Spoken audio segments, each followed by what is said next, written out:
começando o Tudo Bem Calculado, o podcast do Cosmo e Cosentino Advogados. Muito bem-vindo. Você está aqui no podcast Tudo Bem Calculado, o podcast do escritório Cosmo e Cosentino. Está aqui do meu lado Hugo Nóbrega e Alan Carlos. E hoje a gente vai conversar sobre a importância da empresa ter um bom calculista nos seus processos trabalhistas, mas puxando para um aspecto mais prático, para que você entenda a importância que é essa defesa de um bom calculista. E aqui eu vou jogar a bola logo para o Hugo aqui, que ele está falando muito pouco aqui nos podcasts. Hugo, ele trabalha lá no escritório como revisor lá de todos os cálculos, é o cara que mais pega pepino e, no bom sentido, pepino no bom sentido, pega problemas, Alan deu logo a risadinha, que pega vários problemas e vários erros que acontecem nos cálculos. Me diga aí, qual a importância de ter um bom calculista? A importância do bom calculista é a questão da confiabilidade, né, dos valores que são mensurados na liquidação, que vai ser fornecido os dados à empresa. Certo? Então, isso daí vai fazer com que a pessoa tenha um elemento que vai ajudar, né, na boa defesa. Você sabendo de forma precisa aquele valor que é devido, vai fomentar vai ser um facilitador até para a gente fazer e ter noção dos erros que a gente vai encontrar pela frente. Então, certo. Então, veja, um bom calculista, ele vai servir para dar confiança à empresa de quanto é que ela vai terminar desembolsando nesse processo, né? Porque várias vezes a gente coloca, né, que a petição inicial pode estar errada, pode apresentar valores aleatórios. Então, um bom calculista, ele vai dar confiabilidade e precisão em relação aos valores que a empresa, de fato, vai terminar pagando naquele processo. E o bom calculista vai conseguir apresentar uma defesa em relação ao cálculo mais contundente, isso, mais objetiva, mais clara, né? Vai ajudar o advogado parceiro a apresentar uma impugnação, um embargo de execução, um agravo de petição muito melhor, muito mais elaborado, muito mais preciso, muito mais claro para quem vai julgar, que isso é que é importante. Muito mais claro, um bom calculista vai utilizar o PJ Calc. O que é que vai acontecer? Facilitador da comparabilidade, então isso daí vai fazer com que até a própria vara, quando for analisar, ele vai conseguir ali visualizar de Mas forma por quê? mais fácil. Não entendi, não. Diga aí de novo. O PJ Calc termina sendo um instrumento utilizado tanto pela justiça como agora pela empresa, e isso daí facilita quando faz a análise. Sem Porque dúvida. O contador da vara já está familiarizado com aquele instrumento, né, aquele sistema, e é isso daí, até para ele visualizar que houve um erro até mesmo de uma parametrização dentro do sistema, isso ajuda bastante. Atualmente, realmente, tem sido o sistema mais utilizado na justiça. Porque a gente antigamente, né, a gente já usou Excel, mas há quantos anos atrás a gente já não utiliza Excel? E no Excel não é tão fácil a visualização, porque às vezes o Excel, a depender de como a pessoa expõe os dados ali, pode facilitar como pode dificultar a análise do perito. Porque no Excel a gente utiliza fórmulas. Lá no sistema e na análise você não consegue ver qual foi a fórmula que ele utilizou, né? Então, no sistema já existe uma parametrização padrão, então isso facilita. Porque o PJ Calc é feito, a gente conversa, né? Ele é feito para fazer cálculo trabalhista. Isso. O Excel ele é fenômeno, né? Assim, ele é excelente. Só que ele é uma planilha, um sistema que para fazer. E não tem um padrão, né? Então, assim, Pois essa questão do padrão, você pode utilizar um padrão para você, mas o outro pode utilizar outro padrão, e isso daí termina dificultando a análise. Já o outro não, é feito sistema de imposto de renda. Está ali, sim, que é igual para todo mundo, ali é muito mais fácil. A Receita ela vai conseguir visualizar como aquela pessoa fez a discriminação dos bens, enfim, né? Feito para aquilo. Até para efeito de sonegação, etc. Também o PJ Calc, o contador da vara ele vai conseguir também saber se aquela conta que foi feita pelo PJ Calc do contador, pelo calculista da empresa, se está correto, de uma forma muito mais fácil do que quando é feita por um Excel, é feita por uma planilha de Excel ou outro tipo de sistema, que para fazer a visualização vai ser muito mais dificultoso. Certo. Mas me diga aí, tem muito erro? Tem. A maioria das vezes a gente nota que são duas situações que ocorrem muito erro. Na questão da interpretação, como na questão da utilização do sistema. E aí, cada caso, a gente tem que estar analisando, né, a situação, mas assim, o normal é a interpretação. Eu acho que na maioria dos casos a interpretação tem sido mais... A gente tem notado uma recorrência maior de erro. Entendi. Em cima disso que você está falando, erro de interpretação, me vem à cabeça uma outra pergunta, que é quais são as habilidades, então, que um bom calculista precisa. Porque se tem erro de interpretação, estou entendendo, interpretação jurídica. Então, quais seriam as habilidades que vocês entendem que um bom calculista precisa ter?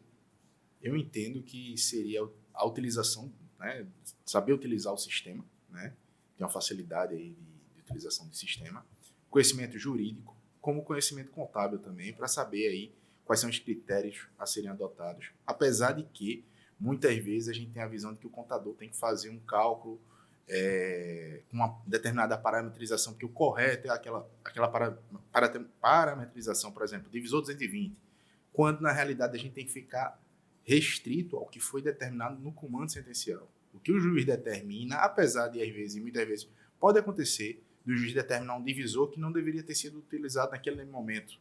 Porque mas o que teria uma carga horária, mas aí a gente tem que ficar limitado. Isso acontece muito. Às vezes o perito ele termina querendo se tornar... ele quer fazer da forma correta. E aí termina que, às vezes, ele ultrapassa o que foi determinado pelo juiz. E aí isso gera, às vezes, também um erro de cálculo, porque ele terminou calculando uma hora extra de uma forma diversa do que foi determinado no título executivo. Porque, nesse caso, na minha interpretação pelo menos, o correto era fazer o que o juiz determinou.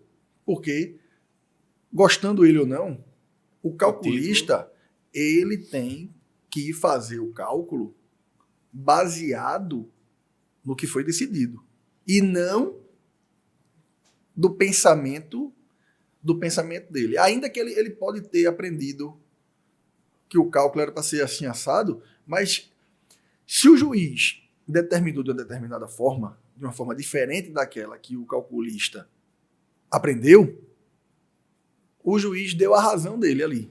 O problema é que na prática a gente vê muita diferença nisso, porque o juiz entrega para o calculista muita confiança, praticamente absoluta, naquilo que ele faz, adota como razões de decidir aquilo que o perito apresenta, se apega àquilo de tal forma que muitas vezes inverte a tua lógica. De que de fato o juiz ele é soberano nas decisões, naquilo que na decisão transitada de julgado, no título executivo, mas quando é meio que ele transfere para o calculista do perito a responsabilidade de transformar a decisão em números. Por isso que tem que ter por isso que existe a necessidade do juiz saber e querer olhar se o contador da vara dele, né, se quem fez o cálculo está fazendo de acordo com aquilo que ele julgou. Porque, senão, a coisa julgada vai para o beleléu, né? Não existe coisa julgada, porque, na verdade, quem termina se transformando em juiz é o perito. Porque de que adianta o juiz dizer que a hora extra vai ser com divisor 180, porque ele enxergou uma determinada situação processual, e o contador entende que aquela categoria é 220, eu vou botar 220 porque eu aprendi que era 220. Isso não existe. Uma situação. Então, se o juiz não vai olhar... Porque, veja, qual é o grande problema? Nem sempre está explícito no cálculo que está ali sobre 220. Você só sabe que está sobre 220 ou está sobre 180 se você fizer pelo menos um cálculozinho para dar uma analisada. Isso. Não é? Ainda que tenha, às vezes, ali, em passando ali no PJ Calc ali falando, mas, na realidade, ele tem que ir ali na munhequinha ali, pegar a calculadora e dar uma olhadinha, pelo menos em algum títulozinho ali, na hora lá da hora extra, para saber se a base está correta, se está dividido pelo valor correto. Porque o que a gente mais vê é erro de base, erro de divisor, né? E de quantitativo. Uhum. A gente vê a torta direito, precisa de base, eu acho. Uma coisa até que facilita, que a gente fala assim, PJ Calc, vamos utilizar o PJ Calc. E que termina que facilita essa questão de não correr esse erro. Por exemplo, a pessoa bota um divisor de 220, certo? E bota uma base lá. Como é que a gente sabe? A gente calcula. Quando a gente bota pelo PJ Calc, o sistema mesmo vai fazer, se você botar lá quantitativo de divisor e a base, da forma correta. Quando antes era utilizado o Excel, poderia acontecer de um erro de fórmula não estar ali dividindo. E você achar, não, estou vendo aqui, o divisor utilizado foi 220, a base foi 4.000, tá certo. Quando na realidade o divisor ali estava equivocado, tinha uma parametrização equivocada. Mas e isso poderia ensejar. Mas no PJ Calc, a pessoa, se não é o padrão de 220, tem que mudar. Tem que mudar, mas você quando muda, ele altera lá o cálculo. Vamos supor que no Excel a fórmula dele, ele botou lá 100, quando ele alterar o divisor, não alterava a fórmula lá automaticamente. Ah, sim. E aí ele botou lá 180 e era 220. E aí esse tipo de erro pode fazer com que você ache que o cálculo está correto ali, achava, né, na realidade. E quando você fazia o cálculo, na munheca ou até mesmo, estava dando uma divergência que você só identificava depois. Então, por isso que o sistema PJ Calc facilita bastante essa questão da identificação do equívoco. Fica muito mais fácil. Ouvindo vocês falarem aí, e até voltando na questão da responsabilidade do perito ou do juiz, mas aí ouvindo vocês falarem, a responsabilidade e o trabalho bem feito de um calculista para poder quebrar esse elo aí, essa discussão juiz-perito, quando se apresenta, por exemplo, uma impugnação bem feita, realça muito mais a importância de um bom calculista, né? Porque ele vai expor, vai quebrar aí essa questão de juiz-perito, contador da vara, uma impugnação apresentada, por exemplo, de forma bem fundamentada, com a indicação dos erros. Vai expor aquilo ali de forma muito mais clara e realça a importância do calculista. Sem dúvida. E você pegando isso que você está falando, e a importância é muito grande, porque assim, cálculo, apesar de ser algo objetivo, não é algo que todo mundo tenha essa habilidade, não é? E que goste. Então, quanto mais transparente, né, a gente consegue ser na defesa, quanto mais... não sei se o nome é claro, mas sabe assim, às vezes tem que dar mastigadinho. Tem que ser bem mastigado, tem que ser bem colocando passagens da decisão, passagem, pegando imagem do ponto, imagem do recibo de pagamento, para mostrar de uma forma... Tem que tornar explícito o erro.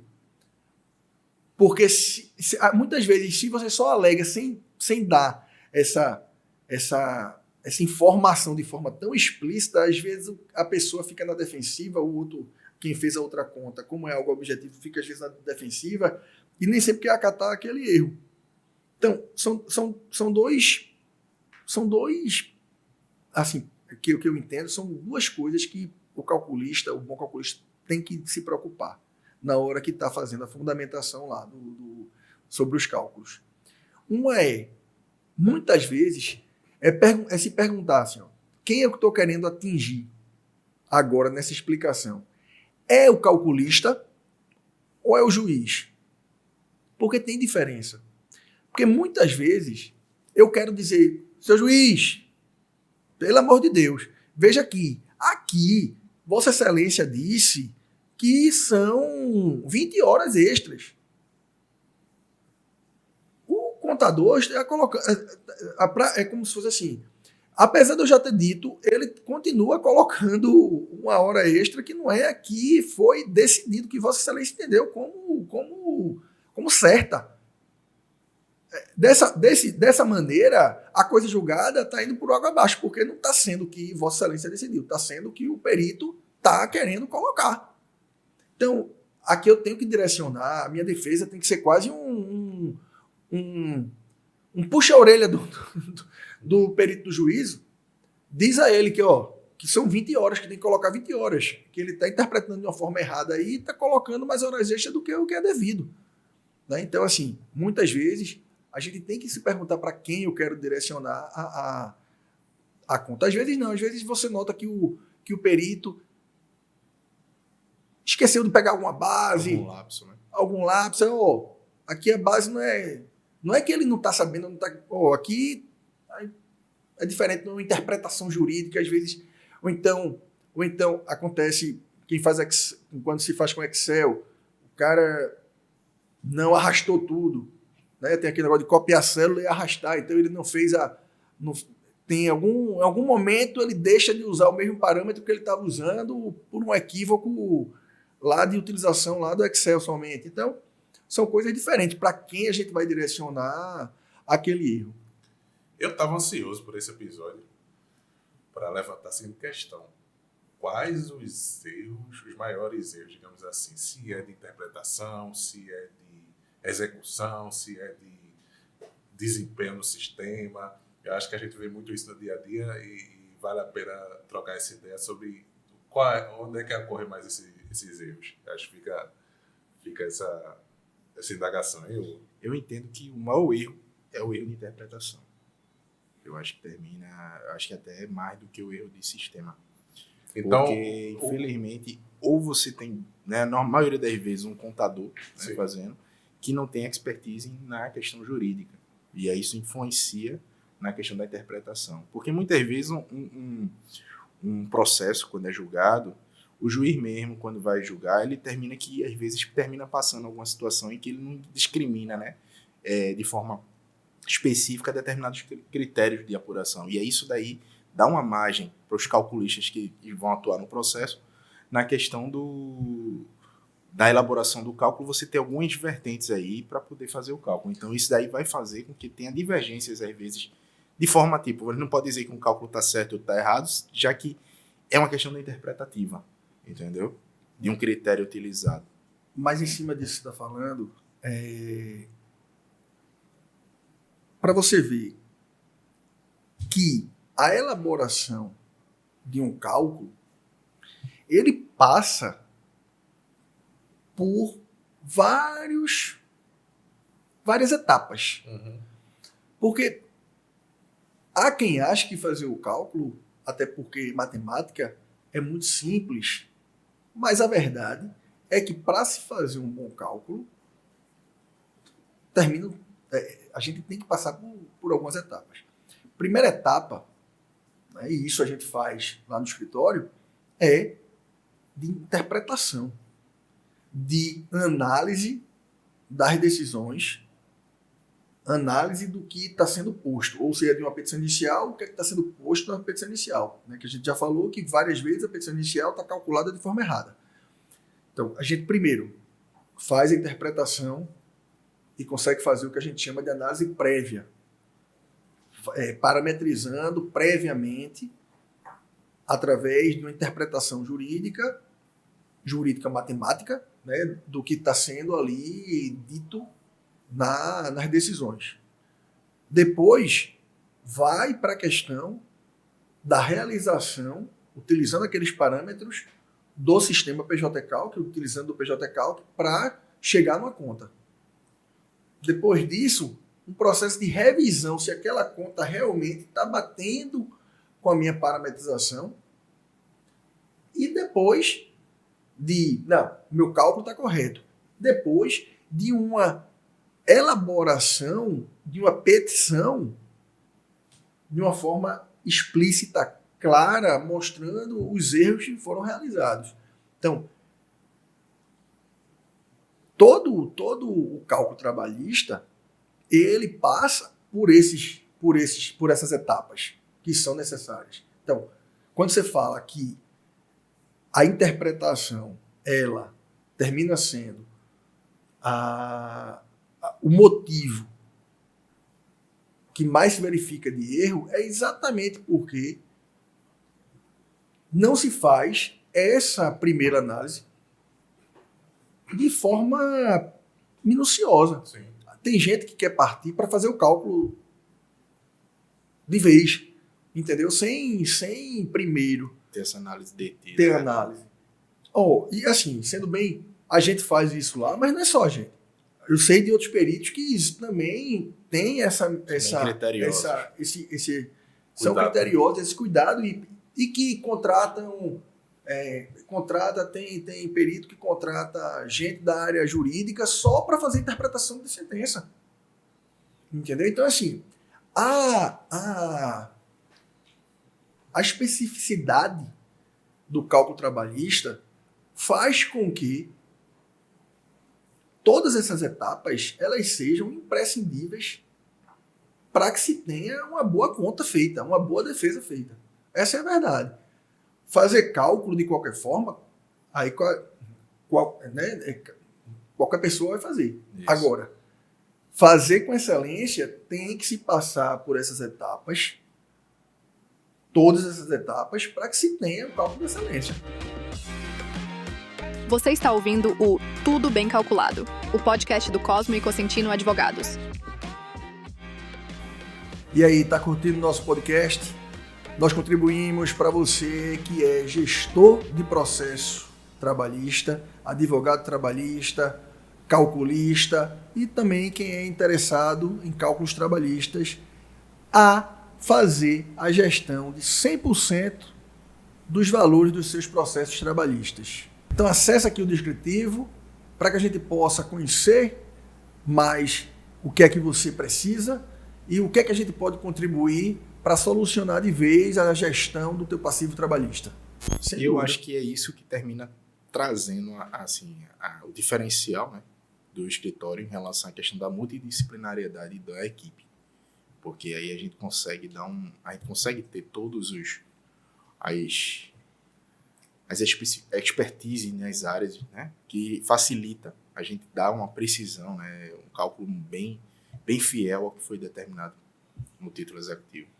Tá, mas me diga aí, vamos trazer exemplo prático aí. Você falou a questão ali do Excel, eu lembrei de uma situação bem peculiar que aconteceu no escritório, né, em que foi elaborado um cálculo por um perito judicial, tá, e que houve um equívoco que a gente poderia dizer assim, que foi um equívoco simples, mas que gerou... Foi um vacilo. Foi um vacilo que gerou um impacto na conta, assim, gigantesca.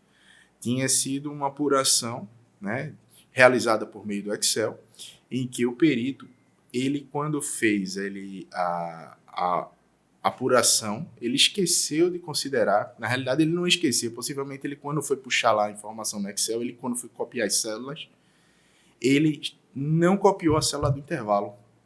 E isso terminou gerando o quê? Terminou gerando uma apuração de intervalo, e nesse caso específico, era uma ação civil pública, em que foi determinada uma multa por cada dia em que não teria sido observado o intervalo entre a jornada.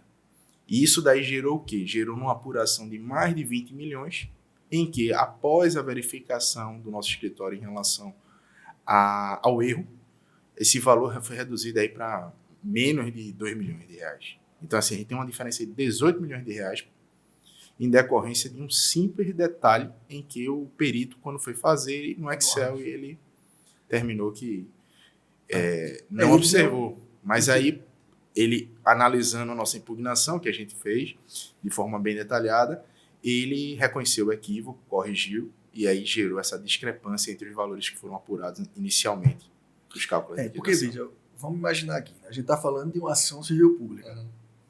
Uma ação civil pública, né, ela vai ter como norte uma aplicação de multa. Então, nesse caso, como o Hugo falou, era uma aplicação de multa por cada descumprimento de cada empregado, Isso. de cada dia. Então, por isso que esse erro,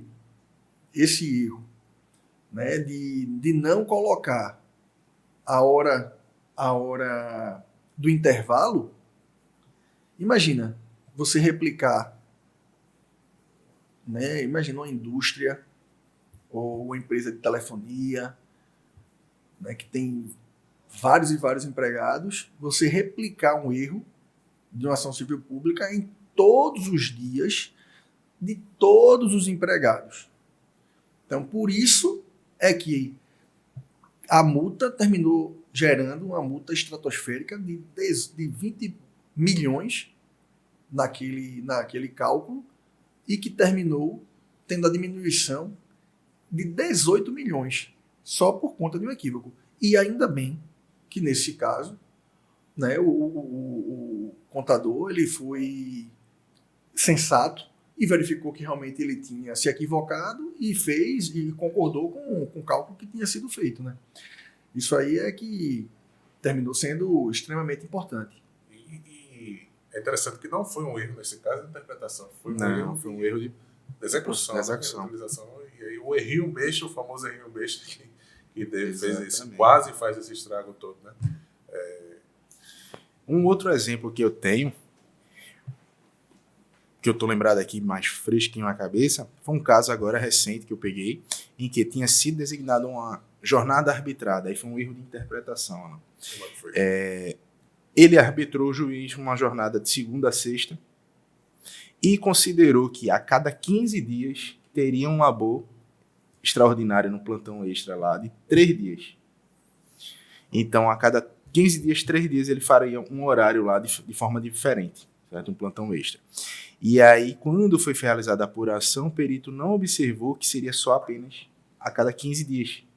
E aí ele terminou considerando 3 dias toda semana, com essa extensão de horário. E aí isso daí... Exatamente, duplicou. E aí isso gerou que um quantitativo completamente dissonante do que foi determinado pelo juiz. Né? Isso uma clara...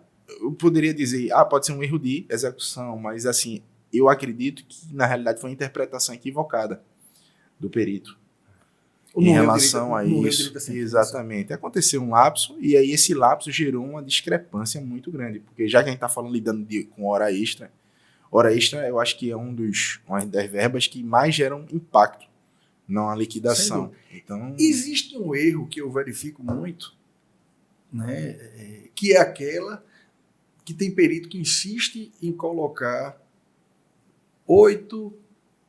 O sábado como 4 horas.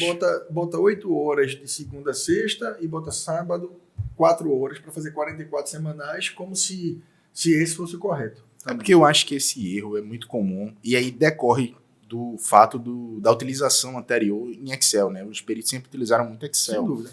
E aí o que acontece? No Excel, termina que eu acho que para facilitar a apuração, muitos peritos sempre fizeram dessa maneira, considerando sábado 4 horas para poder utilizar lá a questão da fórmula e fazer a apuração na semana, considerando os 2 critérios.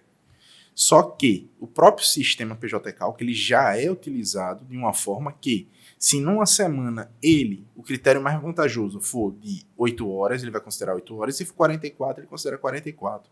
A semana, não necessariamente o sábado pode ter 4 horas. A sábado pode ter 8 horas e a segunda ter 4 horas. Então, esse critério utilizado na maioria das vezes pelos os peritos, os calculistas que atuam no processo, termina ensejando um equívoco que tem sido um equívoco recorrente nas ações que a gente tem analisado. Na verdade, teria que fazer a soma da semana para verificar se aquela semana quantitativa de horas extras acima da 44 seriam superiores à apuração da 8ª hora. Exato.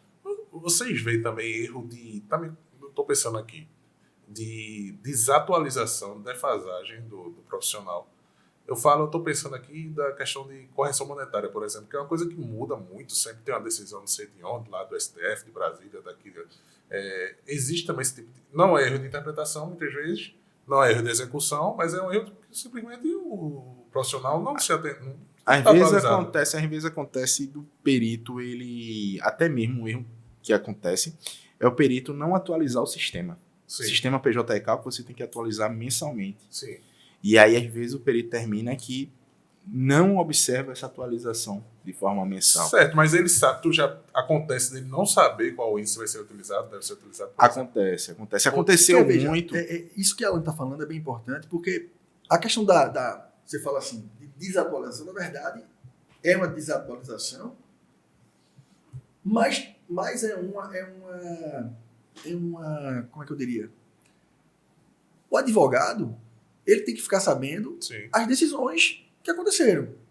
Quem vai fazer cálculo também tem que estar sabendo as decisões que foram tomadas no STF, TST, enfim, quais foram as decisões que aconteceram em relação aos cálculos para poder bem defender, para poder bem utilizar o sistema, para poder fazer... existe mudança o tempo todo em relação à questão de contribuição previdenciária, por exemplo. Juros teve alteração aí da DC 58, que determinou a utilização do IPCA. Como essa da DC 58, dá um exemplo? Foi a determinação que na fase pré-judicial seria utilizada o IPCAE e na fase posterior, após o ajuizamento, seria utilizada a taxa Selic, que seria uma taxa híbrida e, consequentemente, seria apenas utilizada a Selic como índice de correção monetária e juros. Isso daí tem gerado até, inclusive, eu diria que um erro de interpretação, até mesmo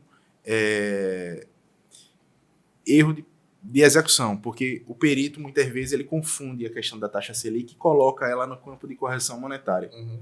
Ao considerar isso, ele termina que ele considera uma base, por exemplo, de imposto de renda muito superior ao que seria. Por quê? Porque o imposto de renda, os juros, tem caráter indenizatório. E a consequência disso é que quando ele coloca tudo lá no campo de correção monetária, não tem apuração de juros, porque o juros vai estar englobado na verba. Isso daí termina sendo base para apuração de imposto de renda. E aí termina ocasionando aí uma apuração Veja equivocada. como isso é importante. Veja como isso é importante. Porque é o seguinte, a gente não está falando aqui de verba trabalhista. Certo? A gente está falando sobre tributo. Sim. Certo? Já é outro viés que termina acontecendo de quem faz o cálculo trabalhista. Porque, veja mesmo, que está falando o seguinte, juros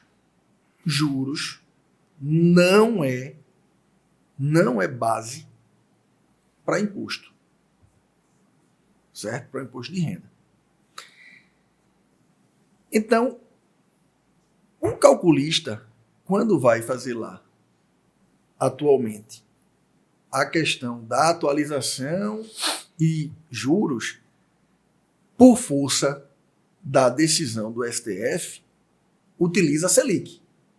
A Selic, ela compõe ao mesmo tempo a atualização e juros. Isso. Só que quando ele coloca isso, se ele coloca como atualização, a base, o principal é que vai, no PJ-Cal, que é que vai aumentar. O valor é que vai aumentar. E os juros não. Se colocar como juros, a base vai continuar a mesma e os juros é que vai aumentar. Só que esses juros ele não compõem base de imposto de renda. Isso. Então veja a diferença que faz. Eu posso estar gerando, se eu não souber fazer isso, se eu não souber disso, eu posso estar gerando imposto de renda onde não existe. Exatamente. Porque não é a Selic que está sendo utilizada como juros, então, colocando ela lá como juros, eu não vou gerar valor maior, né? Eu não vou criar valor de imposto de renda para a empresa. Isso é muito importante, porque, às vezes, quando a gente vai olhar a composição do cálculo, a gente vai ver juros,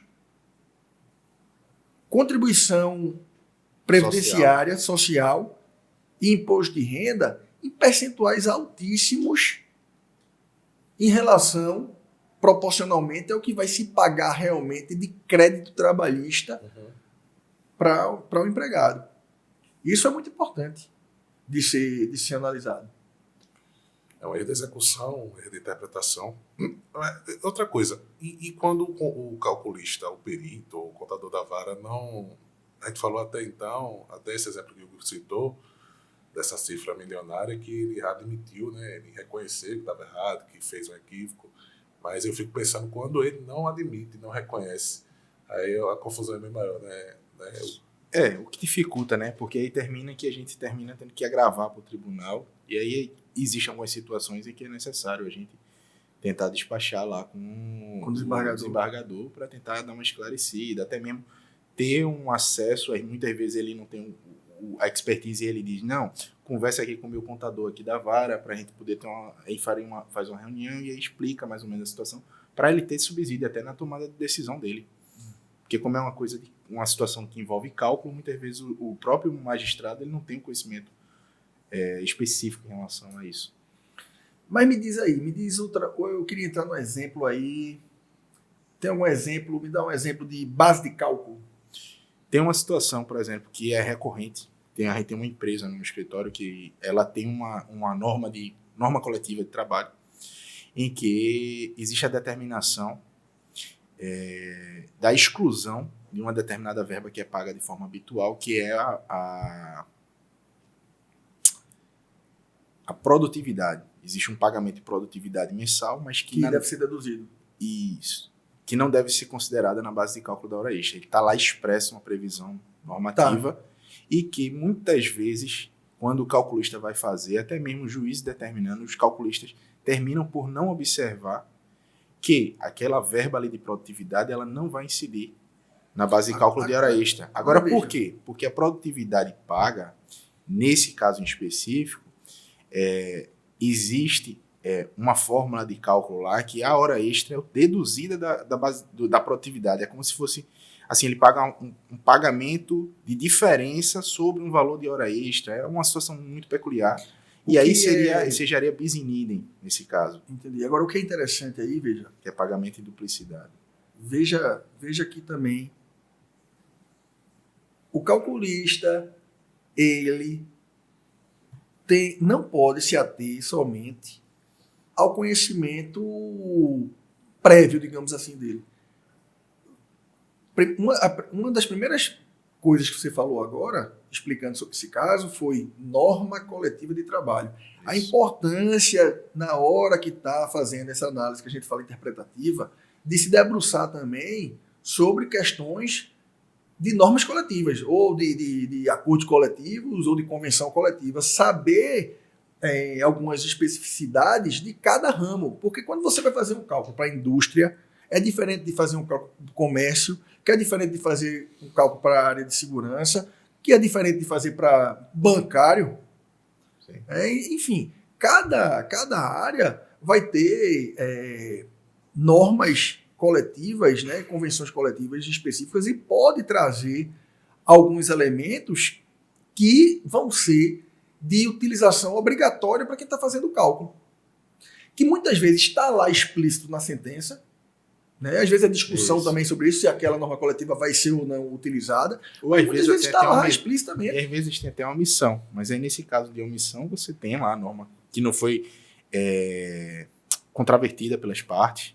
Então, exato, assim, outra coisa. E outra coisa que é importante que se fale, ainda que não tenha na sentença de mérito, você está levando essa discussão para a fase de liquidação, que é momento também de se falar sobre prova. Então, quando está se defendendo que aquela verba ela não compõe a base, com base numa convenção coletiva, numa norma coletiva que está constante aos autos, está se fazendo exatamente uma excelente defesa e que, em sua maioria, vai ser acatada.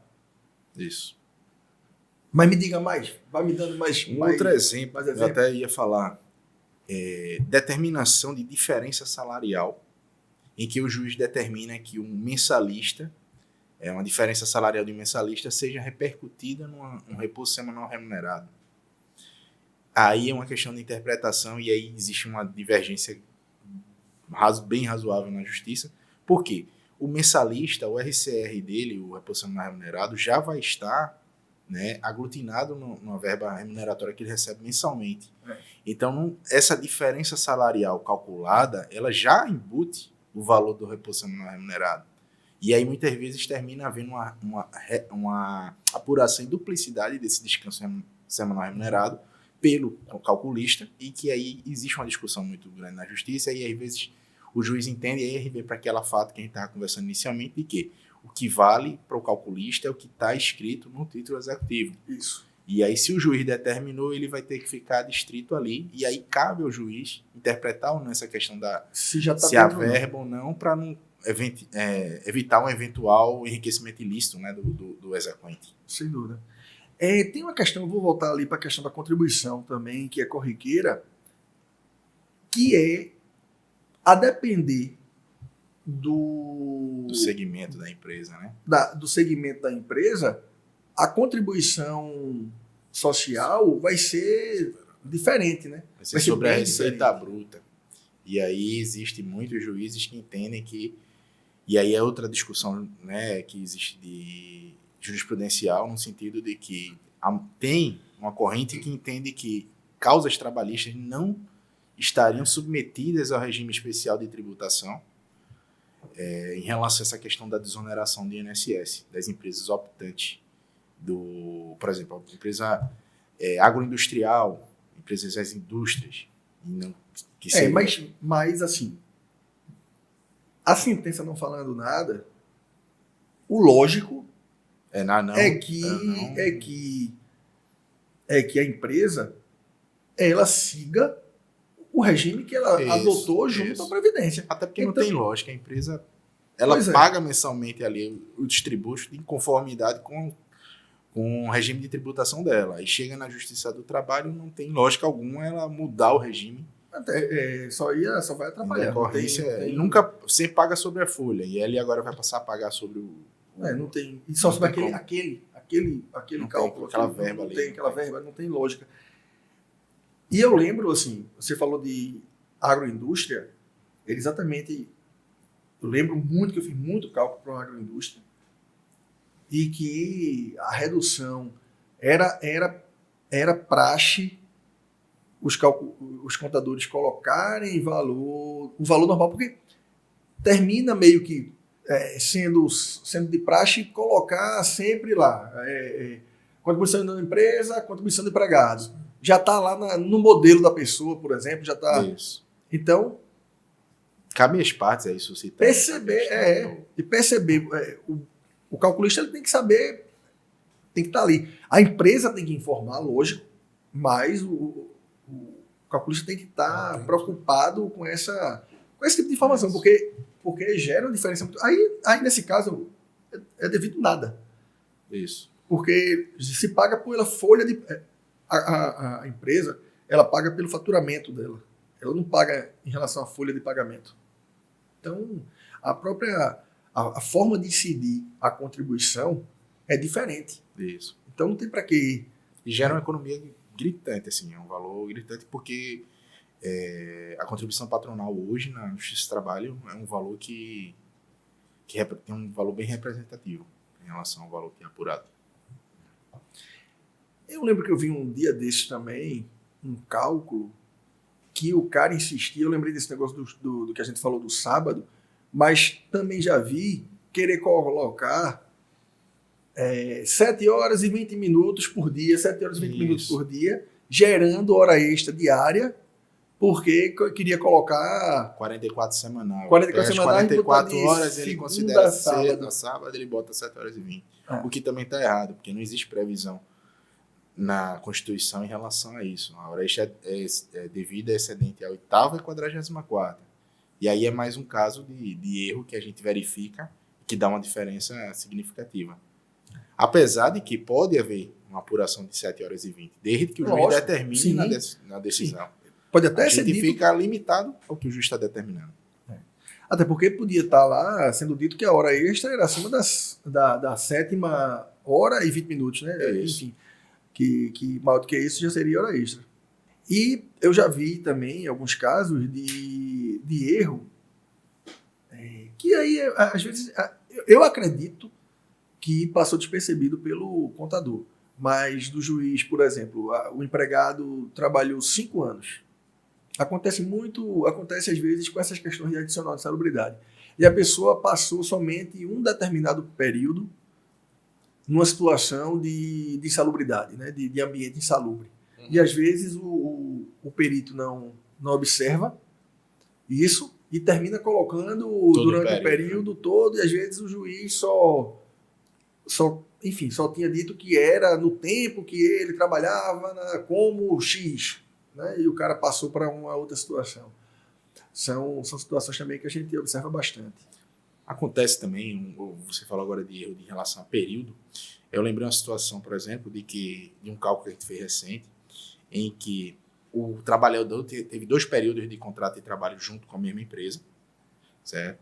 E aí, quando o juiz foi analisar a situação, ele julgou improcedente a questão da unicidade contratual e determinou o pagamento da devolução de uns descontos que haviam ocorrido de forma que ele entendeu como ilegal, em relação apenas ao segundo contrato. E aí, quando o perito foi fazer a apuração, ele considerou todo o período, tanto do primeiro contrato como do segundo, como para fim de apuração dessa devolução de descontos. Só que, na realidade, o juiz tinha restringido essa apuração ao segundo contrato. E aí isso também gerou uma apuração equivocada. Questões também de paradigma, né? Também eu vejo às vezes alguns equívocos de diferença salarial ou equiparação salarial. Ocorre às vezes que já aconteceu, né, recente, teve uma situação em que o calculista ele não observou que existia a evolução salarial do paradigma nos autos, e aí ele foi e considerou o valor que tinha na petição inicial, que tinha sido indicado pelo obreiro. E aí pegou o último salário durante todo o período e aí gerou uma apuração totalmente aleatória. Pronto, você falou uma coisa que acontece muito, né? Colocar, às vezes, o último salário recebido para se fazer a apuração, principalmente de petição inicial, né? Às vezes o advogado não tem os elementos também, né? Todos os elementos, e faz o cálculo com base na última remuneração, porque ele tem ali, às vezes, o termo de rescisão, onde está lá o último salário, faz com base. É importante também, né, essa questão, salientar a importância de se analisar a petição inicial, né? O cálculo da petição inicial. Sim, com certeza. Até porque ainda existem, assim, a gente nota que ainda existem entendimentos de limitação de valor, os valores da liquidação ao valor da inicial. Então a gente tem que estar analisando para fins de até, às vezes é vantajoso para a empresa, pode haver uma interpretação ali em relação ao critério utilizado que... E para efeito de acordo, né, na primeira audiência. Sim. É extremamente importante dar uma analisada na petição inicial também para isso, né? Porque uma coisa é você ir para a audiência inicial ali na cega, sem saber se aquele cálculo, às vezes achando que aquele cálculo, quantas vezes eu já peguei da empresa estar assustada com o valor que foi colocado na petição inicial. Antigamente era o valor da causa, né? Aí vinha, mas o valor da causa tá esse aqui. Aí, não, mas quando fazia o cálculo era bem menor. E hoje em dia também. Às vezes a pessoa coloca um cálculo com um valor bem maior do que poderia, sendo procedente de tudo, e não vai dar aquilo. Isso. Termina que as partes terminam vinculando muitas vezes o valor da causa, né? Como o valor da condenação, da possível condenação. Sem dúvida. Mas me diga aí, mais outro case aí, bom. Uma situação que pode existir... eu lembrei de um. Deixa eu lhe interromper. Que fica muito em cima disso que a gente falou agora. Dessa questão de interpretar a petição inicial. Lembrei do caso que na audiência inicial estava querendo fazer um acordo por R$3.000 e não se fez o acordo por conta de R$500. Ficou aquele para lá e para cá e findou que não foi feito o acordo. Tá? E o que aconteceu? Esse processo até hoje ele está rolando. Quando eu falo da importância atual, assim, a empresa, e aí foi ao contrário, achava que pelo fato do empregado ter trabalhado muito pouco tempo, não poderia aquela petição chegar num determinado valor. E aí foi um equívoco. Não quis fazer o acordo pelo valor que estava sendo proposto, né, por conta de poucos valores. Uhum. E até hoje está amargando uma execução contra ela, só que agora está em cifras de mais de 40 mil reais. Então, para uma empresa do tamanho da que eu estou falando, que era uma microempresa, esses 40 mil reais é um valor que para ela vai fazer muita falta para o caixa dela. E se você for pensar proporcionalmente, lógico, está rolando há um bom tempo essa execução, né? Tem os juros aí embutido bom, mas de 3 mil para 40 mil são quantos por cento aí que a gente está falando. E você vê a importância, né, da gestão na questão do provisionamento, né, do contingenciamento aí do processo. Exato. Porque uma situação dessa, a pessoa consegue aí ter uma noção do impacto que vai gerar ali na frente. E até mesmo uma situação, você vê, R$500 aí de diferença poderia ter sido minimizar o impacto aí de mais de 35 mil. Pois é. 36.500 num processo de 40 mil. Por causa de R$500, ela está amargando ter que pagar 40 mil. Pois é. Exatamente. E aí é a questão de saber a diferença do custo de um calculista e o valor de um calculista. Porque, veja, às vezes a pessoa fica, a empresa às vezes pode querer evitar um custo de R$500 para contratar, para se fazer um cálculo, por exemplo, e deixou o quê? Não evitou aí, nesse caso aí, quanto? 37 mil, entendeu? Então, assim, o valor que se agrega quando você tem um calculista que vai te passar uma confiança e vai te passar um cálculo confiável, é totalmente diferente, porque se nesse caso tivesse tido esse tipo de assessoramento, né, teria sido diferente. Então, assim, aquele valor que foi pago te serviu de minimizar ali, 37 mil que tu podia ter